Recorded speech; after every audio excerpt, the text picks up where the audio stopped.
ಸಂಜೆ ಆದರೆ ಸಾಕು ಏನಾದರೂ ಜಂಕ್ ತಿನ್ನಬೇಕು ಅನಿಸ್ತಿರುತ್ತೆ.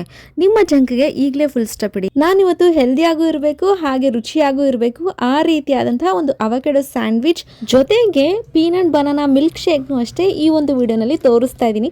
ತುಂಬ ಅಂದರೆ ತುಂಬ ಸುಲಭ. ನಿಮಗೇನಾದರೂ ಸಂಜೆ ಟೈಮಲ್ಲಿ ಕ್ವಿಕ್ಕಾಗಿ ಈಸಿಯಾಗಿ ಮಾಡ್ಕೊಂಡು ತಿನ್ನಬೇಕು ಅನಿಸಿದ್ರೆ ಈ ರೆಸಿಪಿನ ನೀವು ಟ್ರೈ ಮಾಡ್ಬೋದು. ಬನ್ನಿ, ಹಾಗಿದೆ ನಾನು ಫಸ್ಟ್ಗೆ ಪೀನಟ್ ಬನಾನಾ ಮಿಲ್ಕ್ ಶೇಕ್ ಯಾವ ರೀತಿ ಮಾಡೋದು ಅಂತ ತೋರಿಸ್ತೀನಿ. ನಂತರ ಅವಕಾಡೊ ಸ್ಯಾಂಡ್ವಿಚ್ ಯಾವ ರೀತಿ ಮಾಡೋದು ಅಂತ ನೋಡೋಣ. ಫಸ್ಟ್ ನಾನಿಲ್ಲಿ ಪೀನಟ್ ಬನಾನಾ ಮಿಲ್ಕ್ ಶೇಕ್ ಮಾಡೋದಕ್ಕೆ ಅರ್ಧ ಲೀಟ್ರು ನಂದಿನಿ ಹಾಲು ತೊಗೊಂಡಿದ್ದೀನಿ.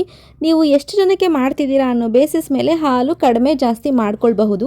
ನಾನಿವತ್ತು ಒಂದು ಇಬ್ಬರಿಗಾಗೋ ಅಷ್ಟು ಮಾಡ್ತಾ ಇರೋದ್ರಿಂದ ಅರ್ಧ ಲೀಟ್ರು ಹಾಲನ್ನು ತೊಗೊಂಡಿದ್ದೀನಿ. ಹಾಗೆ ಒಂದು ಬಾಳೆಹಣ್ಣು ತೊಗೊಂಡಿದ್ದೀನಿ. ಜಾಸ್ತಿ ಜನಕ್ಕಂತಂದರೆ ನೀವು ಒಂದು 2-3 ಬಾಳೆಹಣ್ಣು ಥರ ಹಾಕೋಬಹುದು. ಹಾಗೆ ನಾನು ಪೀನಟ್ ಬಟರ್ ತೊಗೊಂಡಿದ್ದೀನಿ. ಇದು ಅಷ್ಟೇ ನಿಮಗೆ ನಿಯರೆಸ್ಟ್ ಶಾಪ್ಸಲ್ಲೆಲ್ಲ ಸಿಗುತ್ತೆ, ಅಥವಾ ಡಿಮಾರ್ಟ್, ಸ್ವಿಗ್ಗಿ, ಆನ್ಲೈನಲ್ಲೂ ನೀವು ತರಿಸ್ಕೋಬೋದು. ಈ ಮಿಲ್ಕ್ ಶೇಕ್ ಮಾಡೋದಕ್ಕೆ ಜಾಸ್ತಿ ಪದಾರ್ಥ ಏನೂ ಬೇಕಾಗಿಲ್ಲ. ಈ ಮೂರೇ ಪದಾರ್ಥ ಇದ್ದರೆ ಸಾಕು, ನೀವು ಆರಾಮಾಗಿ ಈ ಒಂದು ಮಿಲ್ಕ್ ಶೇಕ್ನ ಮಾಡ್ಕೋಬಹುದು. ಮೊದಲಿಗೆ ಹಾಲೇನಿತ್ತು ಅದನ್ನು ನಾನು ಕಾಯಿಸಿ ಆರಿಸ್ಕೊಂಡು ಇಟ್ಕೊಂಡಿದ್ದೀನಿ. ಯಾಕಂತಂದರೆ ಹಸಿ ಹಾಲು ಹಾಕಿದ್ರೆ ಒಳ್ಳೆಯದಲ್ಲ. ಹಾಗಾಗಿ ನೀವು ಯಾವುದೇ ಒಂದು ಜ್ಯೂಸ್ಗಳನ್ನು ಮಾಡಿದ್ರೂ ಸಹ ಹಸಿ ಹಾಲನ್ನ ಹಾಕೋಬೇಡಿ. ಈ ರೀತಿ ಕಾಯಿಸಿ ಆರಿಸಿದ ಆದಮೇಲೆ ನೀವು ಜ್ಯೂಸನ್ನ ಮಾಡ್ಕೊಳ್ಬಹುದು. ನಾನು ಹಾಲನ್ನು ಕಾಯಿಸಿ ಆರ್ಸೋಕ್ಕಿಟ್ಟಿದ್ದೀನಿ. ಆ್ಯಂಡ್ ಬಾಳೆಹಣ್ಣು ಅಷ್ಟೇ ಈ ರೀತಿ ಸಣ್ಣದಾಗಿ ಹೆಚ್ಚಿಟ್ಕೊಂಡಿದ್ದೀನಿ.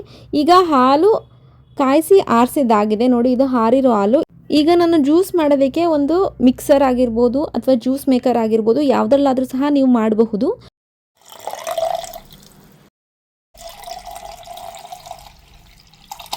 ಈ ಒಂದು ಜಾರ್ನಲ್ಲಿ ನಾನೀಗ ಹಾಲು ಏನಿತ್ತು ಅದನ್ನು ಹಾಕ್ಕೊಳ್ತಾ ಇದ್ದೀನಿ. ಇಬ್ರಿಗೆ ಮಾಡ್ತಾ ಇರೋದ್ರಿಂದ ನಾನು ಅರ್ಧ ಲೀಟರ್ ಹಾಲು ಏನು ಕಾಯಿಸ್ಕೊಂಡಿದ್ದೆ ಫುಲ್ ಅರ್ಧ ಲೀಟ್ರ್ ಹಾಲು ಆರಾದಮೇಲೆ ಈ ರೀತಿ ನಾನು ಹಾಕ್ಕೊಳ್ತಾ ಇದ್ದೀನಿ. ಜಾಸ್ತಿ ಜನಕ್ಕೆ ಬೇಕೆಂತಂದರೆ ನೀವು 1 ಲೀಟ್ರ್ ಹಾಲಾದರೂ ಬೇಕಾಗುತ್ತೆ. ಈಗ ನಾನೇನು ಬಾಳೆಹಣ್ಣು ಕಟ್ ಮಾಡಿ ಇಟ್ಕೊಂಡಿದ್ದೆ ಅದನ್ನು ಅಷ್ಟೇ ಇದಕ್ಕೆ ಆ್ಯಡ್ ಹಾಕ್ಕೊಳ್ತಾ ಇದ್ದೀನಿ. ನಂತರ ಪೀನಟ್ ಬಟರ್ ಏನಿತ್ತು ಅದನ್ನು ಅಷ್ಟೇ ಇಲ್ಲಿ 2-3 ಸ್ಪೂನ್ ಆಗೋವಷ್ಟು ನಾನು ಪೀನಟ್ ಬಟರ್ನ ಹಾಕ್ಕೊಳ್ತಾ ಇದ್ದೀನಿ. ಈಗ ನಾನಿಲ್ಲಿ ಒಂದು 2 ನಿಮಿಷ ಈ ರೀತಿ ಮಿಕ್ಸರ್ ಮಾಡ್ಕೊಳ್ತಾ ಇದ್ದೀನಿ. ನೋಡಿ, ಈ ರೀತಿ ಗ್ರೈಂಡ್ ಆಗಿದೆ. ಸ್ವಲ್ಪ ಥಿಕ್ನೆಸ್ ಜಾಸ್ತಿ ಬೇಕು, ಗಟ್ಟಿ ಇರಬೇಕು, ನೀರು ಥರ ಇರಬಾರ್ದು, ಹಾಲು ಥರ ಇರಬಾರ್ದು ಅಂತಂದರೆ ನೀವು ಬಾಳೆಹಣ್ಣು ಮತ್ತು ಪೀನಟ್ ಬಟರ್ ಏನಿತ್ತು ಅದನ್ನು ನೀವು ಜಾಸ್ತಿ ಹಾಕೋಬೇಕಾಗುತ್ತೆ. ತುಂಬ ಅಂದರೆ ತುಂಬ ಸುಲಭ ಮಾಡೋದಕ್ಕೆ. ತುಂಬ ಕ್ವಿಕ್ಕಾಗಿ ಒಂದು 5-10 ನಿಮಿಷ ಒಳಗಡೆನೇ ಆಗಿಬಿಡುತ್ತೆ. ತುಂಬ ಅಂದರೆ ತುಂಬ ಸುಲಭ, ತುಂಬ ರುಚಿಯಾಗಿರುತ್ತೆ. ಇದಕ್ಕೆ ಯಾವುದೇ ರೀತಿಯಾಗಿ ಸಕ್ಕರೆ ಎಲ್ಲ ಏನೂ ಹಾಕೋದೇ ಬೇಕಾಗಿಲ್ಲ. ಆರಾಮಾಗಿ ನೀವು ಮನೆಯಲ್ಲಿ ಕ್ವಿಕ್ಕಾಗಿ ಮಾಡ್ಕೊಳ್ಬಹುದು. ಸಕ್ಕರೆ ಎಲ್ಲ ಏನೂ ಬೇಡ.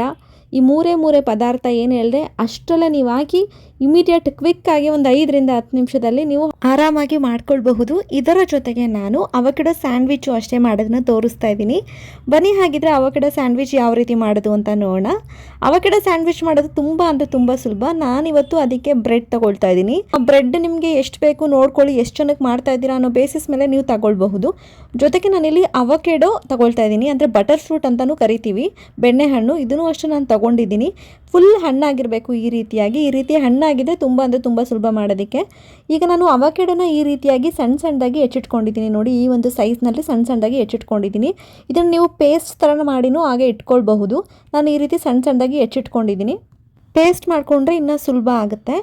ಜೊತೆಗೆ ನಾನಿಲ್ಲಿ ಸ್ವಲ್ಪ ಖಾರದ ಪುಡಿ ತೊಗೊಂಡಿದ್ದೀನಿ, ಹಾಗೆ ಗರಂ ಮಸಾಲ ತೊಗೊಂಡಿದ್ದೀನಿ, ಧನಿಯಾ ಪುಡಿನೂ ತೊಗೊಂಡಿದ್ದೀನಿ, ರುಚಿಗೆ ತಕ್ಕಷ್ಟು ಉಪ್ಪು, ಸ್ವಲ್ಪ ಟೊಮೆಟೊ ಹಣ್ಣನ್ನು ಈ ರೀತಿಯಾಗಿ ಸಣ್ಣದಾಗಿ ಕಟ್ ಮಾಡ್ಕೊಂಡಿದ್ದೀನಿ. ಹಾಗೆ ಸ್ವಲ್ಪ ಈರುಳ್ಳಿನ ಅಷ್ಟೇ ಸಣ್ಣದಾಗಿ ಈ ರೀತಿಯಾಗಿ ಕಟ್ ಮಾಡ್ಕೊಂಡಿದ್ದೀನಿ.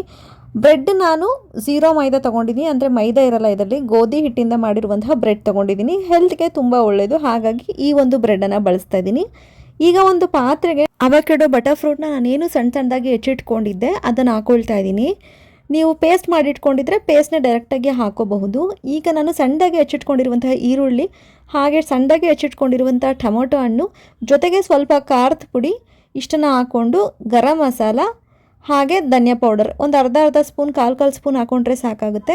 ಹಾಗೆ ರುಚಿಗೆ ತಕ್ಕಷ್ಟು ಉಪ್ಪನ್ನು ಅಷ್ಟೇ ನಾನು ಹಾಕ್ಕೊಳ್ತಾ ಇದ್ದೀನಿ. ಇಷ್ಟನ್ನು ಹಾಕ್ಕೊಂಡು ನೀಟಾಗಿ ಮಿಕ್ಸ್ ಮಾಡ್ಕೊಳ್ಳಿ. ನೀಟಾಗಿ ಮಿಕ್ಸ್ ಮಾಡಿಕೊಂಡ್ರೆ ಉಪ್ಪು ಖಾರ ನಾವೇನೆಲ್ಲ ಹಾಕಿದ್ದೀವಿ ಅದು ಎಲ್ಲ ನೀಟಾಗಿ ಹಿಡಿಯುತ್ತೆ. ಹಣ್ಣು, ಈರುಳ್ಳಿ, ಟೊಮೊಟೊ ಇದೆಲ್ಲದಕ್ಕೂ ನೀಟಾಗಿ ಇಟ್ಕೊಳ್ಳುತ್ತೆ. ಇದಾದ ನಂತರ ಈ ರೀತಿ ನೀಟಾಗಿ ಮಿಕ್ಸ್ ಮಾಡಿ, ಪೇಸ್ಟ್ ಮಾಡಿ, ಈ ರೀತಿ ಕೈಯಲ್ಲೇ ನೀವು ಪ್ರೆಸ್ ಮಾಡ್ತಾ ಹೋದರೆ ಅವಕಾಡೊ ಎಲ್ಲ ನೀಟಾಗಿ ಬ್ಲೆಂಡ್ ಆಗುತ್ತೆ. ನಾವೇನಾದರೂ ಫಸ್ಟೇ ಪೇಸ್ಟ್ ಮಾಡಿ ಹಾಕ್ಕೊಂಡಿದ್ರೆ ಅದು ನೀಟಾಗಿ ಮಿಕ್ಸ್ ಆಗಿಬಿಡುತ್ತೆ ಬೇಗ, ಜಾಸ್ತಿ ಏನು ಸಮಯ ತಗೊಳ್ಳಲ್ಲ. ನೋಡಿ, ಈ ರೀತಿಯಾಗಿ ಒಂದು ಪೇಸ್ಟ್ ಥರ ಮಾಡ್ಕೊಂಡಿದ್ದೀನಿ. ಈ ಒಂದು ಹದ ಬೇಕಾಗುತ್ತೆ. ಈ ರೀತಿ ನೀಟಾಗಿ ಮಿಕ್ಸ್ ಮಾಡಿಕೊಂಡು ನುಣ್ಣಗೆ ಒಂದು ಪೇಸ್ಟ್ ಥರ ಮಾಡಿಕೊಂಡ್ರೆ ಸ್ಯಾಂಡ್ವಿಚ್ ಮಾಡ್ಕೊಳ್ಳೋದಕ್ಕೆ ಈಗ ಈಸಿ ಆಗುತ್ತೆ. ಈಗ ನಾನೇನು ಬ್ರೆಡ್ ತೊಗೊಂಡಿದ್ದೆ ಆ ಬ್ರೆಡ್ನ ನೀಟಾಗಿ ಜೋಡಿಸ್ಕೊಳ್ತಾ ಇದ್ದೀನಿ. ನಾನಿಲ್ಲಿ 4 ಜನಕ್ಕೆ ಆಗುವಷ್ಟು ಬ್ರೆಡ್ಡನ್ನು ಮಾಡ್ತಾಯಿದ್ದೀನಿ, ಅಂದರೆ ಬ್ರೆಡ್ ಸ್ಯಾಂಡ್ವಿಚ್ 4 ಜನಕ್ಕೆ ಆಗುವಷ್ಟು ಮಾಡ್ತಾಯಿದ್ದೀನಿ. ಹಾಗಾಗಿ ಒಂದು 4 ಬ್ರೆಡ್ನ ತೆಗೆದಿಟ್ಕೊಂಡಿದ್ದೀನಿ. 4 ಸ್ಯಾಂಡ್ವಿಚ್ ಮಾಡಬೇಕಂದ್ರೆ ನನಗೆ 8 ಬ್ರೆಡ್ ಬೇಕಾಗುತ್ತೆ. ಫಸ್ಟಿಗೆ 4 ಬ್ರೆಡ್ ತಗೊಂಡು ನೋಡಿ ಈ ರೀತಿಯಾಗಿ ಫುಲ್ ಸ್ಪ್ರೆಡ್ ಮಾಡಬೇಕಾಗುತ್ತೆ. ನೀಟಾಗಿ ಆ ಬ್ರೆಡ್ ಮೇಲೆ ಈ ರೀತಿಯಾಗಿ ನಾವೇನು ಮಿಕ್ಸಿಂಗ್ ರೆಡಿ ಮಾಡ್ಕೊಂಡಿದ್ವಲ್ಲ ಅದು ಫುಲ್ ಈ ರೀತಿಯಾಗಿ ಹಾಕಬೇಕಾಗುತ್ತೆ. ನೋಡಿ ಈ ರೀತಿಯಾಗಿ ಹಾಕಿ ಇನ್ನೊಂದು ಬ್ರೆಡ್ ತೊಗೊಂಡು ಈ ರೀತಿ ಇದ್ರ ಮೇಲೆ ಕವರ್ ಮಾಡಬೇಕಾಗುತ್ತೆ.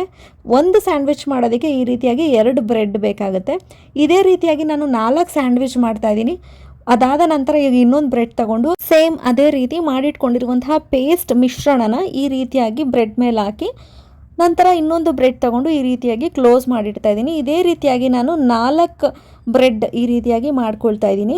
ಬಟರ್ ಫ್ರೂಟ್ ಹಣ್ಣು ನಾನು ಕೇವಲ ಒಂದೇ ಒಂದು ತಗೊಂಡಿದ್ದು, ಒಂದೇ ಒಂದು ಹಣ್ಣಲ್ಲೇ ನನಗೆ 4 ಸ್ಯಾಂಡ್ವಿಚ್ ಆಗುವಷ್ಟು ಕ್ವಾಂಟಿಟಿ ಆಗಿದೆ. ಯಾಕಂತಂದರೆ ನಾವು ಈರುಳ್ಳಿ ಟೊಮೊಟೊ ಎಲ್ಲ ಹಾಕಿರೋದ್ರಿಂದ 4 ಜನಕ್ಕೆ ಆಗುವಷ್ಟು ಒಂದು ಪೇಸ್ಟ್ ಮಿಶ್ರಣ ರೆಡಿಯಾಗಿದೆ. ಈಗ ನೋಡಿ 4 ಸ್ಯಾಂಡ್ವಿಚ್ನ ಈ ರೀತಿ ಮಾಡೋದಕ್ಕೆ ತಯಾರು ಮಾಡಿ ಇಟ್ಕೊಂಡಿದ್ದೀನಿ. ಈಗ ಒಂದು ಹೆಂಚಿಟ್ಟಿದ್ದೀನಿ. ಹೆಂಚು ಕಾದ ನಂತರ ನಾನು ಈ ರೀತಿಯಾಗಿ ಸ್ವಲ್ಪ ಆಯಿಲ್ ಅಂದರೆ ಎಣ್ಣೆನ ಈ ರೀತಿಯಾಗಿ ಹಾಕ್ಕೊಳ್ತಾ ಇದ್ದೀನಿ. ಜಾಸ್ತಿ ಏನು ಬೇಕಾಗಿಲ್ಲ, ಇದು ಆಪ್ಷನಲ್, ನಿಮ್ಗೆ ಎಣ್ಣೆ ಹಾಕಲೇಬೇಕಂತ ಏನಿಲ್ಲ. ಬಟ್ ಹಾಕಿದ್ರೆ ಸ್ವಲ್ಪ ಕ್ರಿಸ್ಪಿನೆಸ್ ಚೆನ್ನಾಗಿ ನೀಟಾಗಿ ಬೇಯುತ್ತೆ. ಹಾಗಾಗಿ ಹಾಕಿ ಏನು ಮಾಡಿಟ್ಕೊಂಡಿದ್ದೆ ಆ ಒಂದು ಬ್ರೆಡ್ನ ಈ ರೀತಿಯಾಗಿ ಹಾಕಿ ಉಲ್ಟಾ ಈ ರೀತಿ ಮೇಲ್ಗಡೆ ಎಣ್ಣೆ ಸವರ್ತಾ ಇದ್ದೀನಿ. ಸವರ್ಬಿಟ್ಟು ಸ್ವಲ್ಪ ತಾದ್ಮೇಲೆ ಈ ರೀತಿಯಾಗಿ ನೋಡಿ ಗೋಲ್ಡನ್ ಕಲರ್ ಫ್ರೈ ಆಗಿರಬೇಕು ಬ್ರೆಡ್ಡು, ಈ ರೀತಿಯಾಗಿ ಆದರೆ ಸಾಕು. ಹಾಕಿ ಆ ಕಡೆ ಈ ಕಡೆ ಉಲ್ಟಾ ಮಾಡ್ತಾ ಇರಿ. ಮೀಡಿಯಂ ಫ್ಲೇಮಲ್ಲಿ ಇಟ್ಟರೆ ಸಾಕಾಗುತ್ತೆ. ಹೈ ಫ್ಲೇಮ್ ಇಟ್ಟರೆ ಬೇಗ ಸಿದೋದಂಗೆ ಆಗಿಬಿಡುತ್ತೆ. ಲೋ ಟು ಮೀಡಿಯಂ ಫ್ಲೇಮ್ ಉರಿ ಇಟ್ಕೊಂಡ್ರೆ ಸಾಕು. ನೀಟಾಗಿ ಈ ರೀತಿಯಾಗಿ ಬ್ರೆಡ್ ರೋಸ್ಟ್ ಆಗುತ್ತೆ. ಈಗ ನೋಡಿ ಇದು ರೆಡಿ ಆಗಿದೆ, ಆಲ್ಮೋಸ್ಟ್ ರೆಡಿ ಆಗಿದೆ. ಈ ರೀತಿಯಾಗಿ ಪ್ರೆಸ್ ಮಾಡ್ತಾ ಇರಿ. ಮೇಲ್ಗಡೆ ಪ್ರೆಸ್ ಮಾಡ್ತಾ ಇದ್ರೆ ಟೋಸ್ಟ್ ಸೆಂಟರಲ್ಲಿ ನಾವೇನು ಅವಕೆಡೋ ಪೇಸ್ಟ್ ರೆಡಿ ಮಾಡಿ ಹಾಕ್ಕೊಂಡಿದ್ವಲ್ಲ ತುಂಬ ಅಂದರೆ ತುಂಬ ರುಚಿಯಾಗಿರುತ್ತೆ.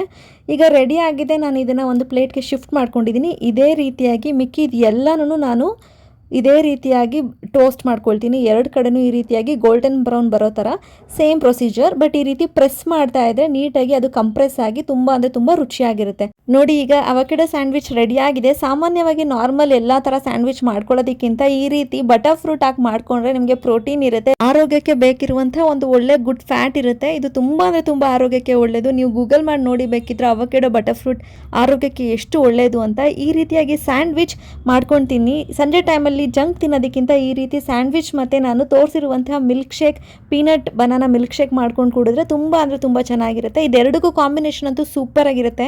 ನೀವು ಈ ರೆಸಿಪಿನ ಟ್ರೈ ಮಾಡಿ ಹೇಗೆ ಬಂತು ಸ್ಯಾಂಡ್ವಿಚ್ ಮಿಲ್ಕ್ ಶೇಕ್ ಅಂತ ತಿಳಿಸಿ. ಆ್ಯಂಡ್ ಯಾರೆಲ್ಲ ನಮ್ಮ ಚಾನಲ್ ಇನ್ನೂ ಸಬ್ಸ್ಕ್ರೈಬ್ ಆಗಿಲ್ಲ ಅಂತಂದರೆ ಸಬ್ಸ್ಕ್ರೈಬ್ ಆಗಿ, ಯಾವುದೇ ಒಂದು ವಿಡಿಯೋ ಅಪ್ಲೋಡ್ ಮಾಡಿದಾಗ ನಿಮಗೆ ನೋಟಿಫಿಕೇಷನ್ ಬರುತ್ತೆ. ಇದೇ ರೀತಿ ಪ್ರೋತ್ಸಾಹ ನೀಡ್ತಾ ಇರಿ. ಹೇಗೆ ಬಂತು ಅಂತ ಕಮೆಂಟಲ್ಲಿ ತಿಳಿಸಿ. ಮುಂದಿನ ಒಂದು ವಿಡಿಯೋದಲ್ಲಿ ಸಿಗ್ತೀನಿ ವೀಕ್ಷಕರೇ. ಧನ್ಯವಾದಗಳು. Thank you.